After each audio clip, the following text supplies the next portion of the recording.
Yay! Everyone thinks because you're a zombie, you don't know good coffee. Well, they're wrong. There's only one brew that gets my seal of approval. Deadly Grounds coffee is my guilty pleasure. The aroma is so intoxicating. It brings all of my neighbors out of the woodwork. Deadly Grounds coffee. Coffee to die for and zombie approved. It's good to get a little deadly. Use the front door! Oh, they're so disgusting.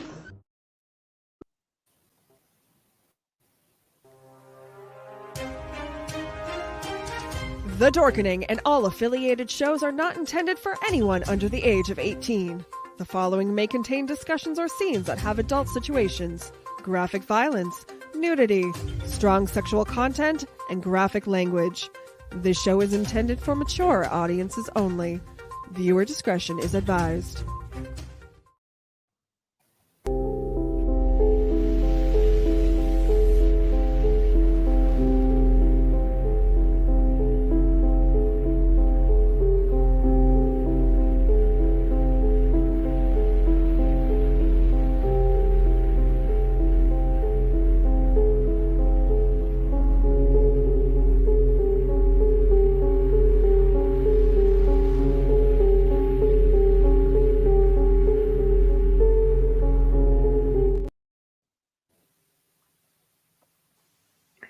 Hello, and welcome back to Corpse Garden Chronicles, where we talk about everybody's least favorite subject and some people's most favorite subject, death, and how we see it, deal with it, and live with it, and write about it. Yeah. And We we are have, live in the corpse garden, or we are the corpses are live, whichever you prefer. yeah, I guess it's kind of fitting that I ended up wearing the shirt I'm wearing. I don't know if we can see it.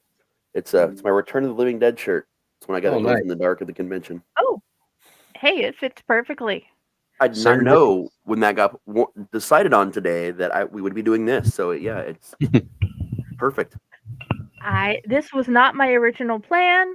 The beautiful, amazing people that I had planned to be interviewing tonight had to do alternate things, and may God smile upon them and everything be okay.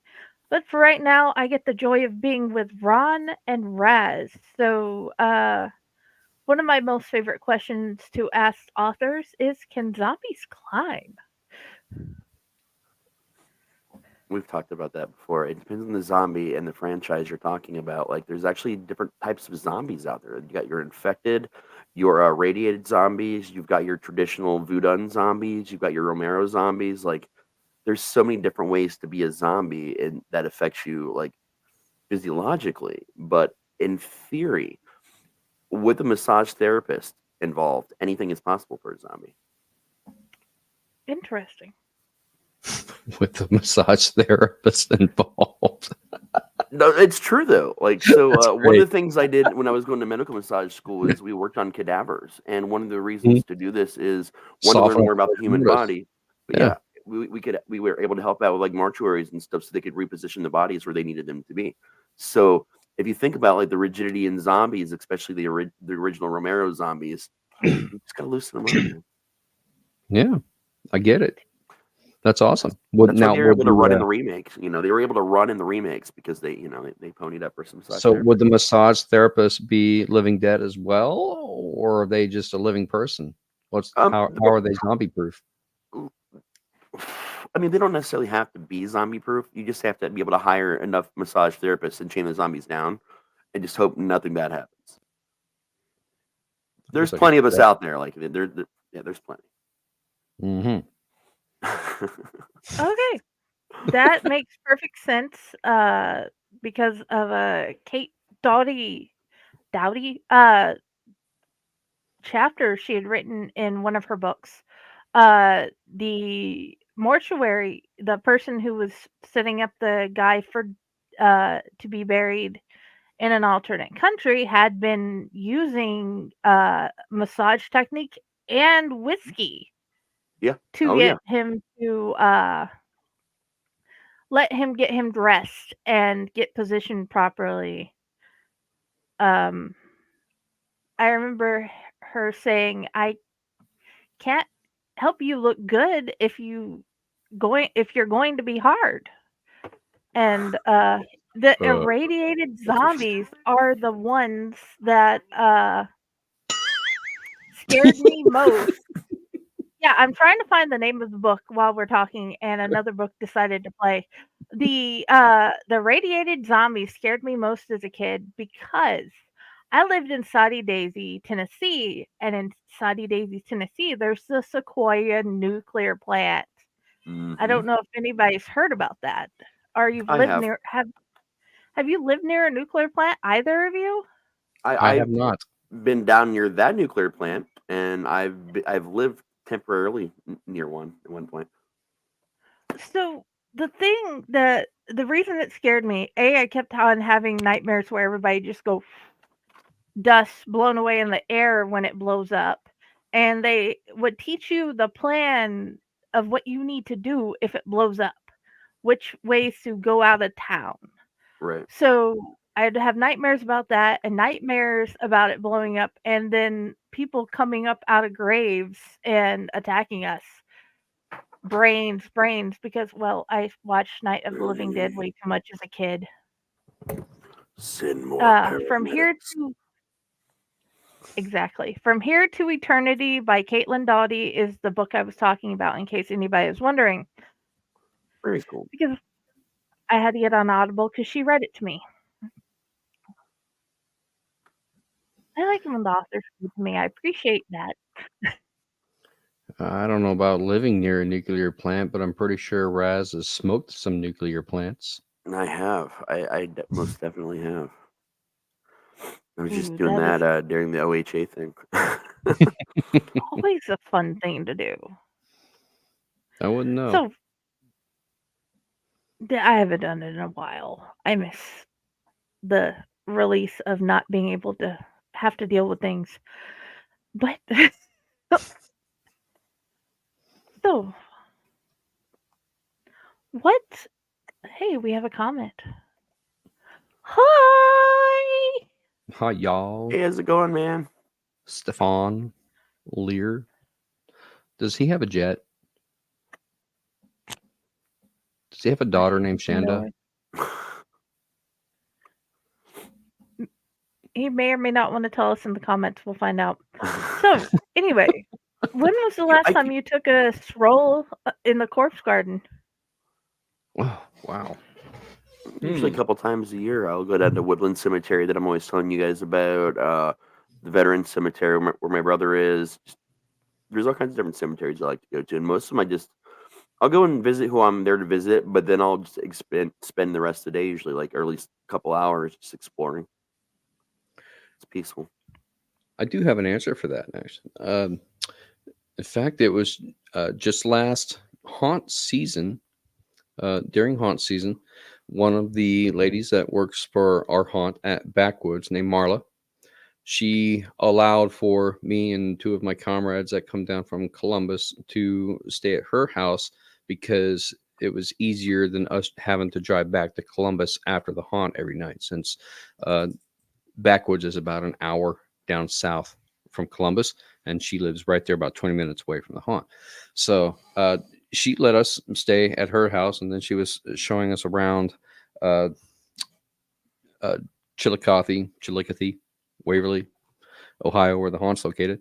And she loves cemeteries. So she showed us one of the larger cemeteries in that area with a lot of like really old headstones. And it's at the top of this hill. So you can see the whole town.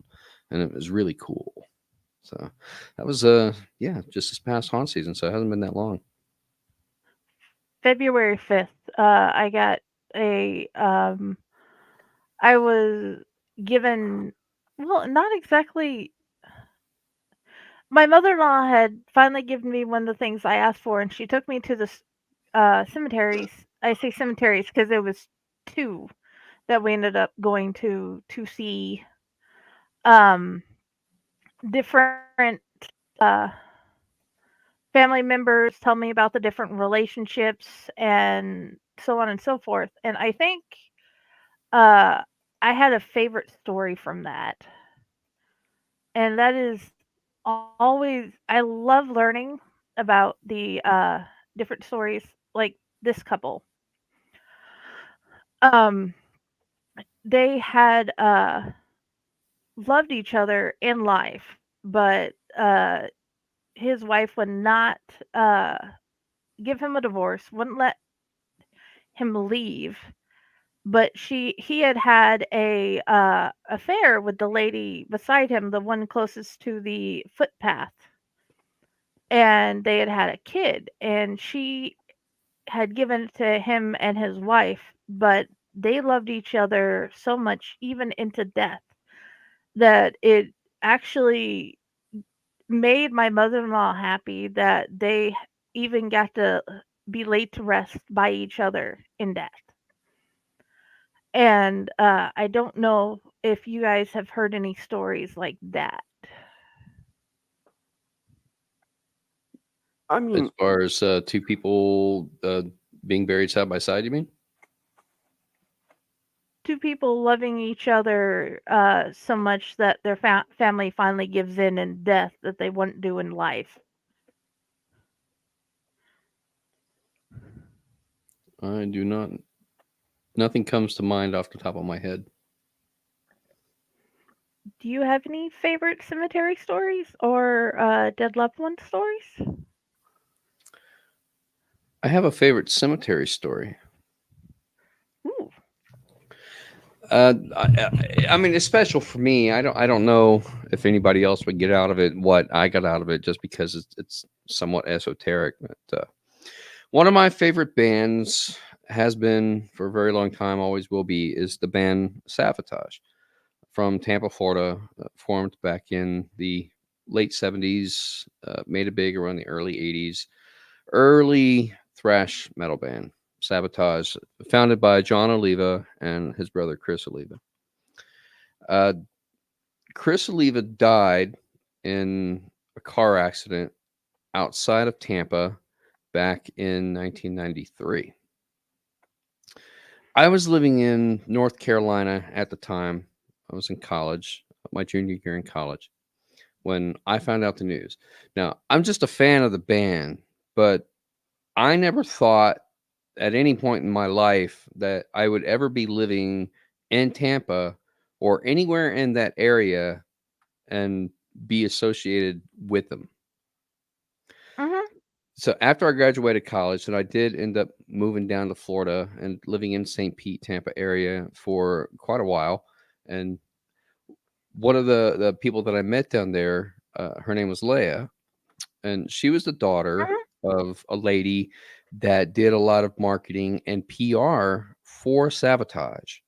Uh, Real close friends of the band, and through Leia, I got to go to a lot of their shows. Uh, Several of the musicians from Sabotage also have their own side gigs, their own solo projects, and I would go to their shows and then get to hang out with them and drink with them and all of that. And Leia said that she knew where Chris Oliva was buried in Tampa.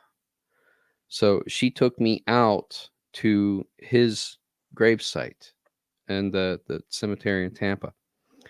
And to me, I mean, it's kind of mind-boggling for me, being this kid that's into this band since I was maybe 15 or 16 years old, and now as an adult in my 30s, having followed this band for so long, and listening to their music and all of that, and I'm standing at his gravestone, you know, and it was just this That's very awesome. surreal experience. I can't really describe it. It's just this surreal experience with this band that I followed for so long, never having any clue that I would ever be associated with the band in any way. And then I end up meeting them all, getting to hang out with John and drinking at the bar with them, hanging out with Zach Stevens, and partying with him. And it's just it's weird. It's surreal. And Yeah, then standing at that gravestone, I don't know. It was just an incredible memory for me. And Chris that is. Oliva he had this signature guitar. It was a Jackson Charvel guitar that had his wife's face painted on it. His wife's name was Dawn. Everybody called it the Dawn guitar, and he played it in concert. And I stayed. They did a 10th anniversary memorial show for the death of Chris Oliva in 2003. I went to that show. After the show was over, I stayed in Leia's condo, her mom's condo, with her and Leia. And her mom had that guitar at her condo.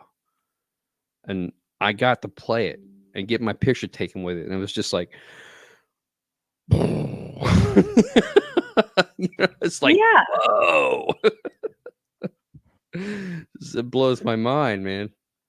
that would blow my mind too. That is amazing. And he says he has lots. Oh, wow. Lots of dead sons and daughters. I don't. That sounds depressing. And may God smile upon you and your family. Uh, he's driven through Chickle. I Chillicothe. Chillicothe. I used thank to spend you. entire summers there. Or as I like to say, Chillicothe.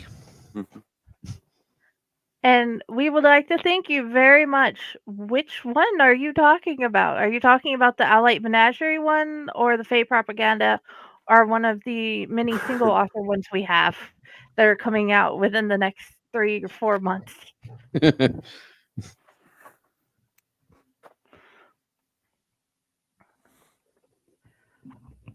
Um,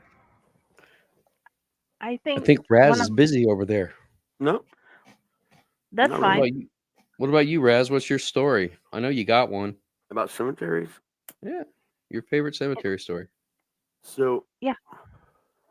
I don't know if it's a favorite. It's just something that was a big part of my life for a long time. I've talked before, on and off, and different shows and like pieces of things about how I was homeless for a while.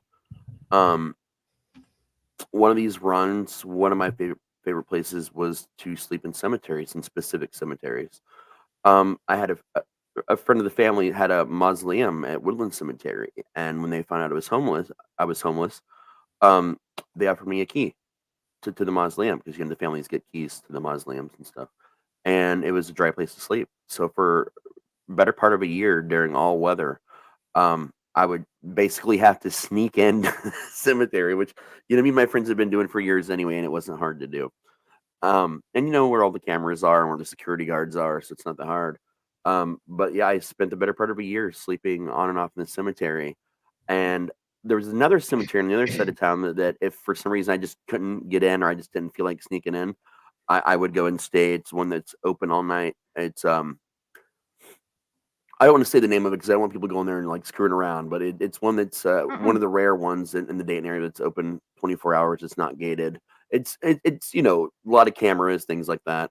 But I have family buried there, and they've got like a memorial thing. It's open, so that kind of sucks, but at least it has a roof. So when things got I couldn't get into the other place, I would go there and stand in the memorial sometimes.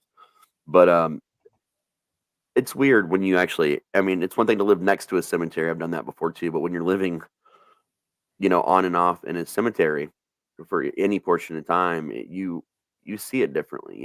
There's I already Mhm. had an extreme amount of respect going into that situation, but like actually doing it there, like you learn a different kind of respect. And instead of just I respect the dead or what have you when you go and visit a cemetery, there's a different level of respect and an understanding of why you should respect than just going to one occasionally. There's a lot of things there that happen, a lot of interesting things. Oh, yeah. And there's something to be said just about the calm about just going and sitting there and spending hours either doing nothing, sleeping with your favorite loved one on their grave, or just Done reading. that before. Yeah, Just get away from everything. it's the most peaceful thing in the world. Honestly, I mean, from what I found, and that's not me being like morbid or or whatever No. people might think. It's a fact. People go on picnics in some cemeteries. At Woodlawn, there is actually a picnic area. Like there's a kind of peace you can't find anywhere else doing anything in the world other than spending time among the dead. There's They're a many great place cultures to read because they're so quiet. there's many cultures across the United States and other countries that believe you should go visit the dead. You should have a picnic with them. You should just go sit and talk with them. And Mhm. I think I that was one of my favorite places to be when I was a teenager, especially where I was living before my dad died, because that was like the one guaranteed place where it was calm and nobody had anything to say. Yeah. Yeah, I don't get the opportunity to spend as much time in cemeteries as I would like. I really think that if I actually lived closer to one, I would spend a lot more time there than I do. There's just not one near me. Yeah, Being an adult just gets harder and harder. Yeah. it really does. I sent you that pic, Jenny, if you're curious. You sent me the Mm-hmm. there it is. Hold on a second and I can I wrong one. That one.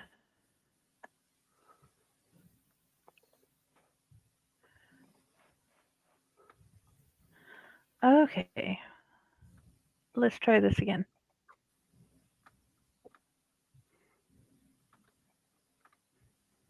Isn't that awesome? Look how skinny I was. You also I, had more hair and darker I hair. had just woken up. That was a very early Sunday morning. I had just woken up. So that's September 2003 is when that picture was taken. Yes, it was that long ago. Oh yeah. 2003? Yeah. Huh? Yeah. It seems weird that that's like 21 years ago. I know.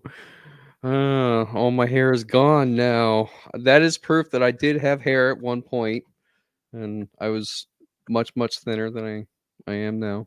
I didn't doubt that you had hair and at one point you were younger, but dude, as I think about it, I remember this one day where going to bury my grandmother, where we're in a beautiful wooded area in Athens, Georgia, and it's raining. And Hmm. I understand that grandma's dead, but I don't understand why everybody's crying because she's standing there. I'm like, I realize she's in the box, but I also realize she's over there standing by my uncle's. And I couldn't understand why everybody was crying since she was still there.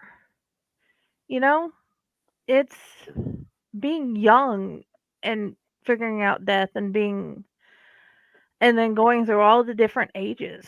I has it ever for you seemed easier to grieve or work through things or just some days worse? Hmm. I mean, some days are definitely worse than others, Hmm. for sure. It depends on birthdays, anniversary, days like that when you think about it more. But honestly, anytime that I'm already like down or I'm worried about something or stressed out, that's usually when my thoughts will turn to that sort of thing a lot more often. And I think that's probably the same for most people. You get depressed, you start to think about death, and that leads into the people you've lost, and there's the whole rabbit hole you go down, and everybody handles that differently. I tend to write more when I'm in those phases. I write certain projects more than others, I guess. I'll listen to certain music. Sometimes that helps, but I mean, at the end of the day, nothing really helps or pulls you out of it. It's just you're getting back in touch with it because you're at a vulnerable spot. Whereas a lot of the time you spend try not to think about everything you lost so you can, live your life and keep going forward. And it's hard to live your life and go forward on the darker days. So it's just, like I said, it's easier to connect to it. I've Going had to going to confess something, which I don't think I've told this story to too many people, but this seems like an appropriate outlet for it. And this was, I don't know, 40 something years ago, 40 years ago, maybe. So I was maybe a freshman or a sophomore in high school. I don't even know if I was 16 yet. Uh, I never knew my grandparents on either side, neither my mom or my dad's, because they had all passed away either before I was born or when I was still very young and had no memories of them. Uh, my both my father's parents passed away before I was born. Uh, my mother's parents, my grandfather passed away a couple of days before my 7th birthday. So I don't really have any recollection of him. And then my maternal grandmother passed away almost exactly a year after that. So I don't really have any memories of any of my grandparents. So I never was exposed to death or the grieving process until my great aunt Libby, my mom's aunt Libby.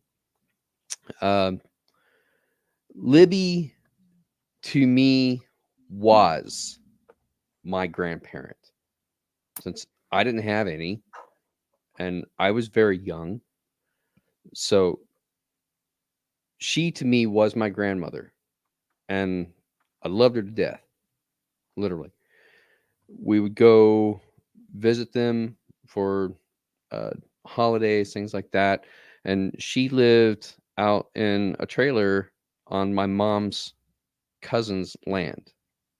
Uh, she had cousin uh, Jimmy and Judy Wheeler, and Libby lived with them in a trailer. So when we go there, Libby would make breakfast for everybody, and this is what I remember about her: is the fact that she made these fantastic breakfasts. She was a sweet woman, and then when I'm in high school, maybe 14, 15, I don't even think I was 16, mom got the call that Libby had passed away. And it was around Easter. We had been planning on going out to visit them over Easter anyway. So we were already set to take a trip, but it turned the nature of the trip much darker, more gray. So we went to the funeral service, and I remember it was an open casket. I had never seen a dead body before. This is my first experience with death that I can recall. My mom is bawling. She's in tears, as understandable, as you would expect.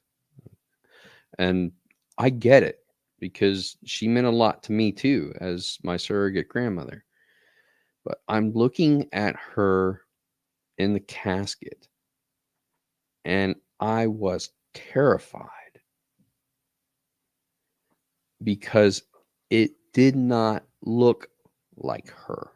It did not look real. They'd done the best they could to, make her up and make her look natural and all of that. But that was my first experience with seeing no sign of life. I don't know. Maybe it's, I can't really explain it, if that makes sense. Where, you see people and there's glint in their eye, or there's something about them, or there's some kind of movement or breathing, or something that you would recognize that tells you that this person is alive. But to me, she looked plastic, not real. like it wasn't really her. And my mom was just like, bawling, leaning over the coffin, like kissing her forehead and crying. And I get it, but I could not bring myself to touch her. It's only like I was one I ever touched. I terrified. totally understand that. I was terrified. So we did the funeral, and they, put her in the ground, buried her, and all of that. But now I look back on that, and I get it. I understand, because it's an immature kid that doesn't have any experience with death. But I wish I had gotten over that fear and made that connection with her one last time, if that makes sense. You know, um, I'm gonna jump to another story because it's loosely connected. It's loosely related. My best friend from high school, his name was Chad Hartley. Chad and I, we did everything together. We spent the night at each other's houses. We both played guitar. I played drums, and we would write music together, and we jammed together, and all of that. He was 1 year behind me in high school. So when I was a senior and he was a junior, his mom was a Spanish teacher at the university. Chad spoke fluent Spanish, so he's taking Spanish classes in high school, and I was taking Spanish as well, but I was 1 year ahead of him. Uh, one day in high school, I wasn't in his class, but I was there the day that it happened. Chad all of a sudden started having seizure and convulsed on the floor. Ambulances had to be called. They took him to the hospital, and he was diagnosed with a brain aneurysm, with a tumor. He had a brain tumor, and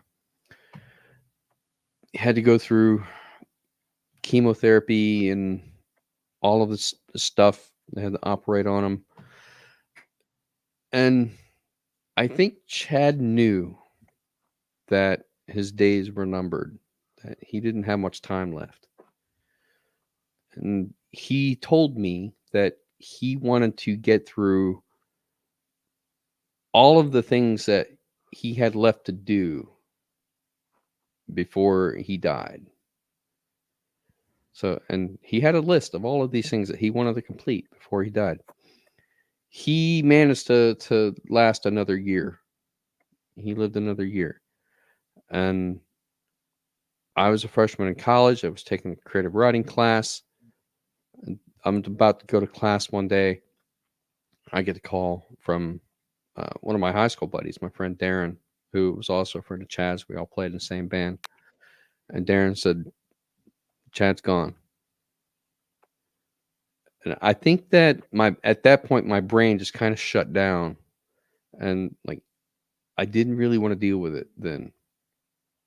I was like, well, I got to go to class. I'm getting ready to leave for class.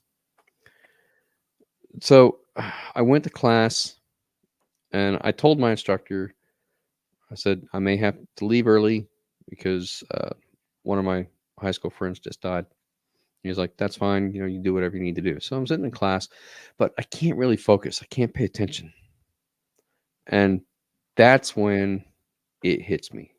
I know I'm about to lose it. So I just gather up my books and I rush out of the class. Nobody says a word, not even the instructor. Nobody says a word. I get back to my room and I call my mom, and she knows by this time. Somebody's already informed her. I call my mom, and I just start bawling, burst out into tears. I'm crying on the phone. Mom's there, for as long as it took, all of that. So that was one of the hardest times I've ever grieved in my life, because Chad and I were so close. Then when I get the news about Chad's funeral, I don't know if I can handle it. I don't want to go. because I don't know if emotionally I can handle it. Everybody keeps saying, Ron, you got to go. You'll regret it later if you don't. You'll kick yourself if you don't go to Chad's funeral. You were the closest one to him. And I know they're right. So I go. I go to Chad's funeral. Fortunately, it was a closed casket. I didn't have to see him because all I'm thinking about was Libby and seeing her in that casket and being terrified. And I did not want that same feeling associated with Chad. I don't know if I could have handled seeing him in the casket if it had been opened. I I, I don't think I could have handled that. Fortunately, it was a closed casket.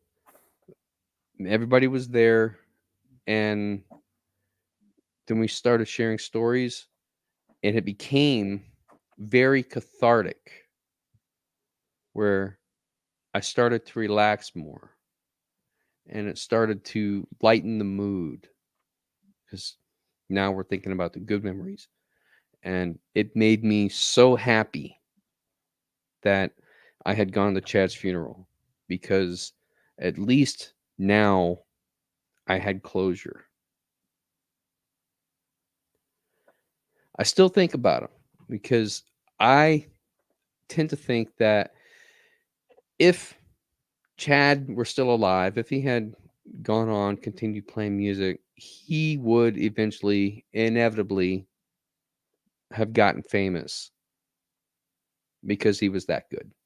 I honestly believe he was that good. I have no doubt in my mind he would have had some kind of career in music or teaching Spanish and university. Probably have his PhD, playing music on the side or something. Have a couple CDs out. I literally I can see that for him. He would have had some kind of notoriety, some kind of fame. I firmly believe that. And I always told myself that's the reason why I continue playing music because, not only do I enjoy it, but it's also for Chad. It's in memory of Chad. The reason why I keep playing music is because I think it's what Chad would have wanted me to do, continue playing music. But I don't have that memory tarnished by the fear of having seen him in his casket. So my two That experiences with, I with death, yeah, completely different experiences with both people that meant a lot to me. I totally understand. I totally can feel the idea on that with my dad. Stefan says he remembers kissing his sister's forehead 5 minutes after she passed. Even then, he perceived this was no longer his sister. It was See, last that's year. that's a surreal feeling right there. That's how do you process that? Uh, so, my dad died of cancer. He'd had 3 brain surgeries, and he had one last seizure the morning, sometime either before or after we'd left for school that day. And it taken them so long to decide what to do with my dad that he'd home here uh in the cold rest area, and he'd blown up by the time he'd gotten home to Georgia at the usual funeral home we have our family go through. And they had a hard time trying to find anything to fit him, and he ended up being buried in a set of blue silky pajamas from Big and Tall.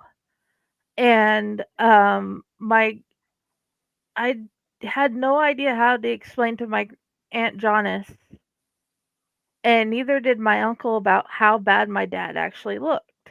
And because he'd blown up, he'd swollen because of how long it took them to get to the point where they would like figured out whether or not they wanted to embalm him.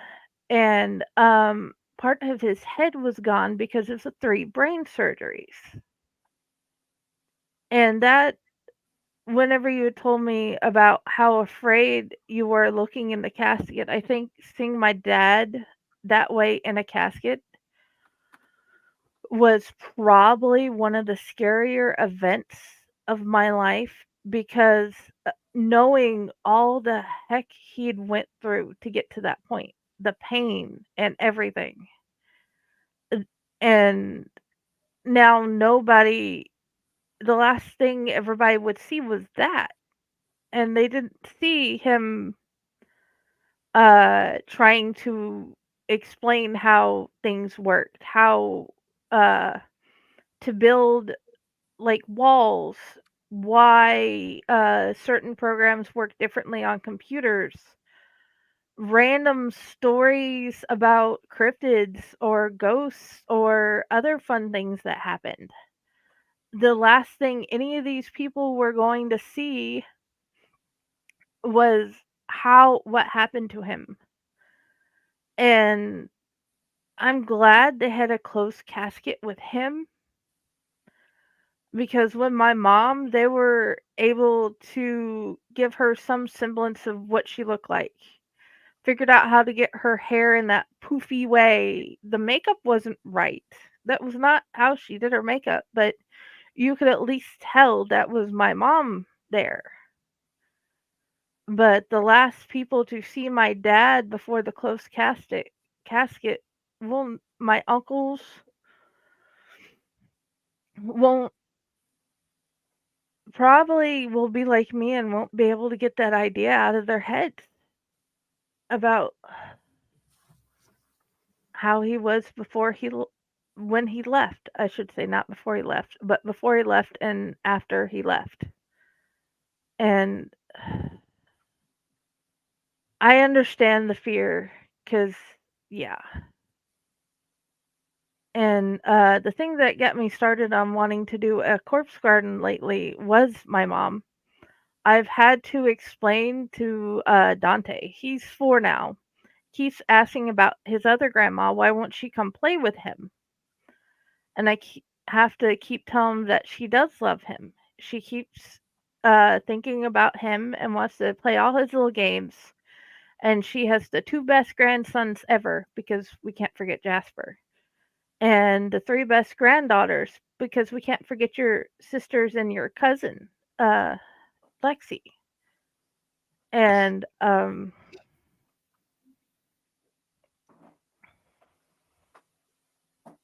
explaining this, having had to also explain this to Cassie, because she still has nights where she wakes up crying because she doesn't understand why Grandpa Ben had to leave, why he got sick. And those are just some of the things that have been swirling in my head lately. Sorry if that seems a little bit too morbid. No. Well, I mean, that's what the show is about. So you're Yeah. right along there. Oh, yeah. I think that was the basis of wanting to do a show like this, so people would have an outlet to talk about death. Because not everybody wants to. Yeah. I mean, it's the older I get, I guess you start to come face to face with your own mortality. And I get this a lot more now because, both of my parents are in their 70s and they are preparing for it, to put it, mildly, I suppose. They've got their life insurance policies and they're making plans and whatnot and what's going to happen to them and all of that. And I've had these conversations with my parents before. At some point, you know, we don't want to think about it. We don't want to think about when our parents finally pass away. But I know at some point it's going to become a reality. I'm going to have to. And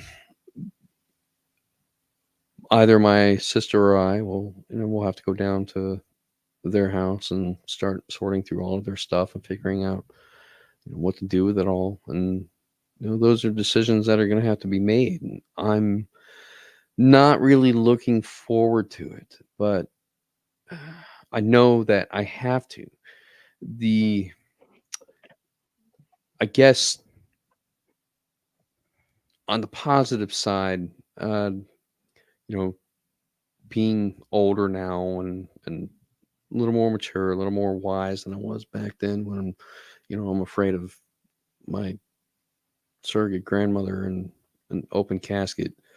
Now I'm a little better at processing that kind of thing. So while I know that it'll be sad and it'll be a while for me to mourn, uh, I think that there will be closure. I will mourn the passing of my parents, but I'm a grown man now, and they did a really good job with raising their kids to make us self sufficient, self reliant, and productive members of society. And I can live on my own without, hanging on their coattails when you're growing Mhm. up and you need them for financial support or to take you wherever you need to go. These are things that I'm perfectly capable of doing myself now. I'm my own person. So they taught me everything I needed to know in order to survive, you know? So uh, in the inevitable circumstance that I'm faced with those decisions, I'll mourn. I might never really get over it, but I feel like there will be a sense of closure and I will be able to move on, go on with my life knowing that they taught me what I needed to know. And I've had a long, full life with them. And they have led long, full lives themselves. And they still continue to do things that entertain them and all of that. So they led a really good life. That's the one thing that I will know about them is that they led a really good life. Who knows how much longer they've got? I'm hoping for at least another 20 something plus years. They're still relatively young for their ages, so there's no reason why they couldn't live in their 90s. And I hope that I can retire and be able to spend more time with them before the end does inevitably come. And I just want to spend more time with them now.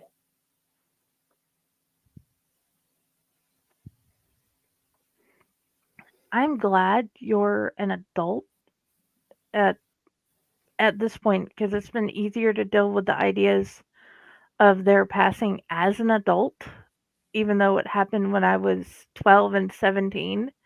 Because you are in a position when you're young have to deal with what to happen next with you and your younger sister when you're a kid Hmm. and who can take you. And as an adult, you at least know you can stand on your 2 feet and you have friends and you can make choices you wouldn't be able to as a kid about your own welfare. What about you, Raz? You have any experience in this area? I mean, I think I see death differently than a lot of people. It could I be have that no doubt in my mind about that, Raz.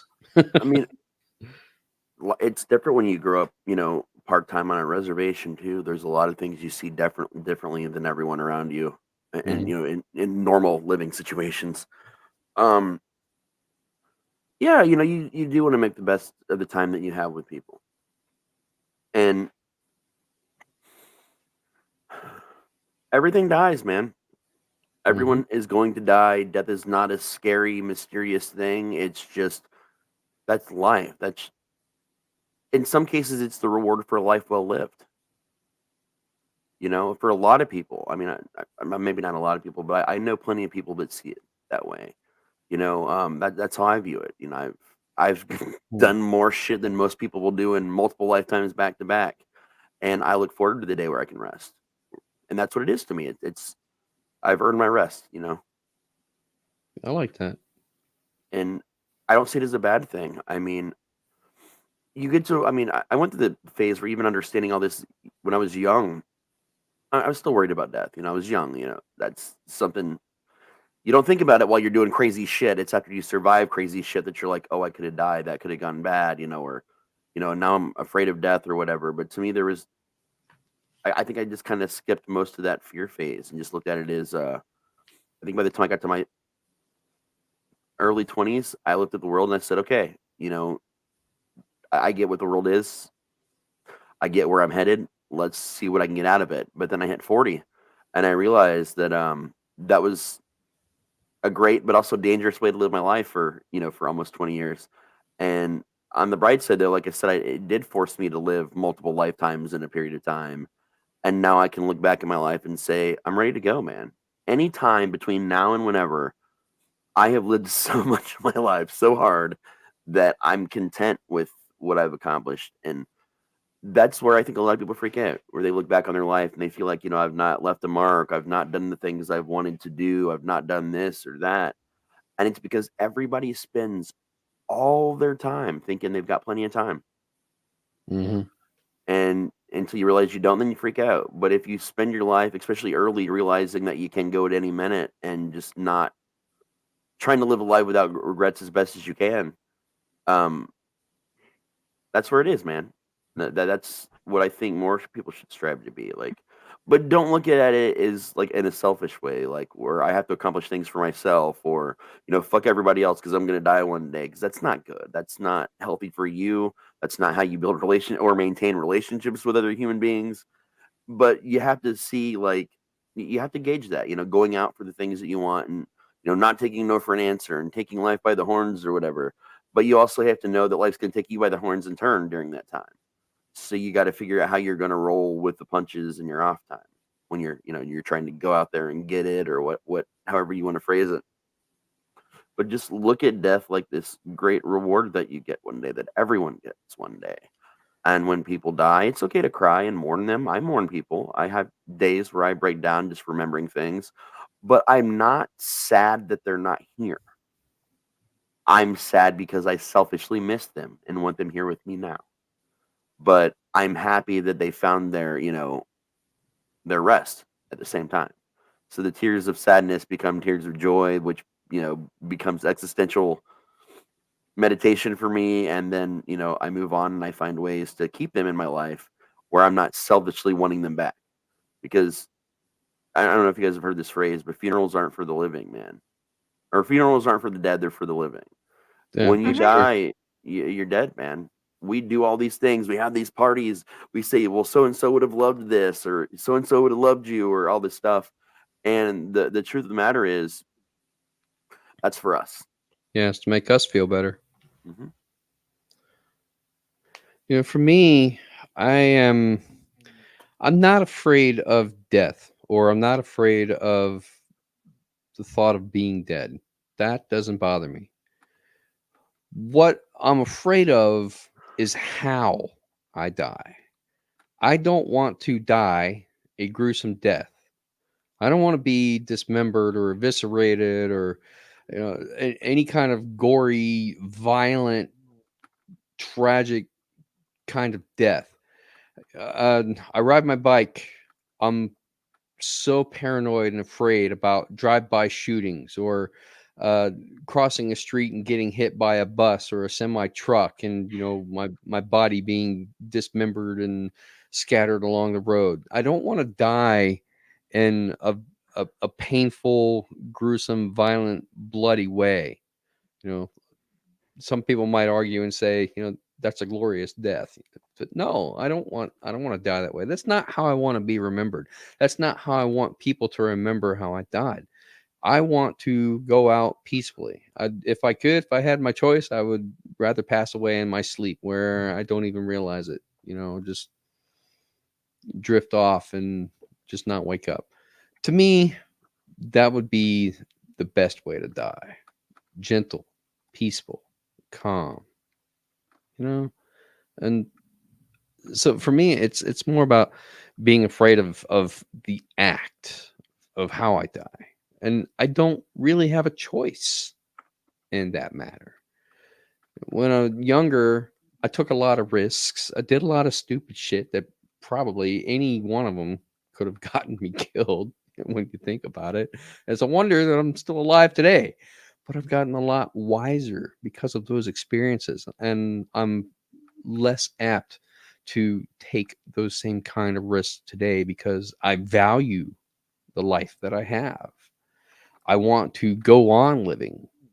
I enjoy life. I enjoy the things that I do. I enjoy helping other people and entertaining and making them laugh.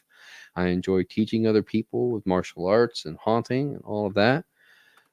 I do all of these things that I enjoy. It makes life worth living. So now, as I'm getting older and I realize at some point I'm going to die, then it's just like, I don't want to die. I want to live as long as I can. I want to live to be 120 years old. I want to live to be 140 years old. Well, who's to say that I can't? Well, it's not up to me. That's the problem. Mm-mm. I don't really have a choice in the matter. But I would like to think that I can go for as long as I can, and that I will have made a difference in somebody's life. And they will have something good to remember me by. And it's not because he died a horrible, bloody, painful, agonizing, tragic death. I just, I want to, if I'm going to have to go, I don't care what happens to my body after I'm gone. I'd like for it to still be intact. My parents, I think they're both going to be cremated. I don't care either way. If you bury me, I won't know. I'm not here. I'm not using the body anymore. So what difference does it make? If you're going to bury me, if you're going to cremate me, personally, I'd rather, my body be used for something. If, organ donor, we can get whatever's good, recycle, do whatever. I would always joke, I think just because we're haunters, Razzie, you and I have both said this before, just because we're haunters, you know, uh, stuff me and turn me into a prop inside the haunt. That way, I can still be haunting even after I'm gone. So, Yep. and maybe my ghost will stick around and make the haunt even more worthwhile. That Yep. reminds me of one of the random things that Raz uh, decided to bring up and have me talk about, and I actually randomly had something to say about it. I don't remember what he said, but I remember telling the audience about how they are using bodies to turn into usable soil for gardening, or decomp- decompost piles in the middle of the forest, just buried and let them be, and see how it actually works when the bugs comes and takes the body, and what they do and the lifespans they live, so it can be used later for forensic science, Yep. or there's sublimation that can happen and it's a water cremation, or all types of things they can use your body for. Like, I love Dell's where she was talking about how she wanted them to cut up her brain in mini slices so they can see how the different parts of her brain reacted to the brain damage that happened to her when she was younger. Hmm, that's But curious.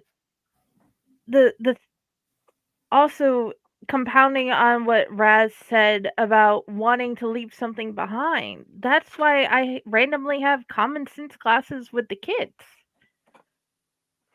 There's this fad happening. I know you saw it, and then we'll talk about the fad and what kids Yeah. or even adults are doing, because why? And I talk about why each part of it is dangerous if there's multiple parts, or why it's the one part is dangerous. Yeah, don't drink And bleach. don't drink bleach. Don't breathe in the cinnamon, because cinnamon at that level can kill you. There's a difference between the powder that's used in her inhaler when it's activated for her to breathe compared to breathing a spice out of the cabinet, you know? Mm-hmm. Or Momo. There's a very big difference between her friend's dad Momo and the thing on the internet that they were using to scare kids. One Momo, I didn't care if she went over to the house and hung out with the kid, and he was in charge because he was the dad. The other one, no, not happening. Because uh, I don't even know how that got so big around where I was. But I'm hoping the things I write, my poetry, what I've been trying to teach the kids, these videos that we have been making, our stories, or something to be left behind for others to watch, others to read, for the kids to remember. And what we can come up with to do on the weekends or anything, or something for them to remember. That can be our mark. Hopefully, it is our mark. Hopefully, somebody will come back and look at these shows and understand, hey, it's okay to grieve. It's okay to think about it. However big it was, however small it was, whatever. Scream, cry, talk. That's interesting. I hadn't really thought about the fact that we're making these videos being kind of like a time capsule in a way for our own stories and our own memories and things like that. Uh, I don't have any kids of my own, and it's highly unlikely that I'm ever going to have kids of my own, but there will be family members that do survive me. I've got two nieces, and I suspect at some point, they're going to get married. They're probably going to have kids of their own, and they'll talk about Uncle Ronnie. And they were like, "Who's Uncle Mhm. Ronnie?" Well, Uncle Ronnie, he's passed away, and but here are some videos on the internet of Uncle Ronnie, and I tell these stories, and my book is out there. You know, then go back and watch these videos and find out a little bit about my life and my memories of things that I've experienced and what my view on things were. So, yeah, I think that in a way, doing podcasts like this, the videos like this, it's leaving a good track record for our posterity. I know a 4-year-old that is happy that you read to him randomly. I put the Campfire Cinders playlist on. I skip me because it's me reading, but we Hmm. listen to everybody else. And I don't feel What so story alone on did some your days. 4-year old hear? The last one he listened to that we listened to together was the date night one. Nice. Which takes place in. Cemetery. But it Hmm. had come up first in the line because it was the first one you told with us, I Hmm. think, ever, because Yeah, we're just going through the line. that's how I got involved. Yeah, that whole thing stemmed from a writing workshop that my uh, colleague and uh, also professional writer Rami Unger was holding at the library here, and we did a flash fiction writing workshop that night, and that story started with that flash fiction workshop, and I just kept writing on it, and now it's in the book. Oh yeah. Dude, I forgot. I have to figure out flash fiction with the next couple of days. Thanks for reminding me. For the newsletter. Yep. It's one of those I usually have two parts, but the third part is usually the hardest. Well, you used mine last time, so. Well, I've used mine a lot, but either way, we are jumping on the usual hour mark, well, past the hour mark that we have on our Wednesday shows. Do you guys have any closing remarks on talking about grief or death? Raz. Um, I mean, like I said before, just celebrate it. Celebrate the time you have, make the best of the time you have, and help the people you love and the people around you make the best of the time they have. And I think as long as you're doing that, you'll have fewer regrets in life. And it's not that, losing people will hurt less, but you'll have a deeper understanding and appreciation for both life and death at the end of the day. The closer someone is to you, even, little Miss Thang here, this one's going to be an extremely difficult one when she finally passes. I know I will outlive her because she's probably about middle age right now in cat years. But, she's the third cat that I've had, and my first two cats, they also passed away. And both of those were grieving processes as well. And I said, I will never do it again. I will never do it again. Yet here I am on my third cat. And I know that I will eventually do it again. Grief is just a part of life. And the closer someone is to you and the more they mean to you, the harder it's going to be. But you have to let yourself grieve, or it's always going to hurt, Yes. and it will weigh you down. But the more you grieve, the harder you grieve, you get it out of your system. It's like a cleansing, and you will feel better, and you will have that sense of closure because you let yourself do it. Yeah. I agree. Yes, just like Stefan says, it's sort of like joining the Navy. It's a trip to never before seen places. Yeah, I like And that. That's good. Good metaphor. and I do have one thing to add. Screw dignity. Screw what people think. Exactly. Yes. When they die, that person, it's going to hurt. Scream, cry. You will feel better afterwards. Okay? And if they look down upon you because you grieved, you don't need to be with that person. How you grieve is how you grieve because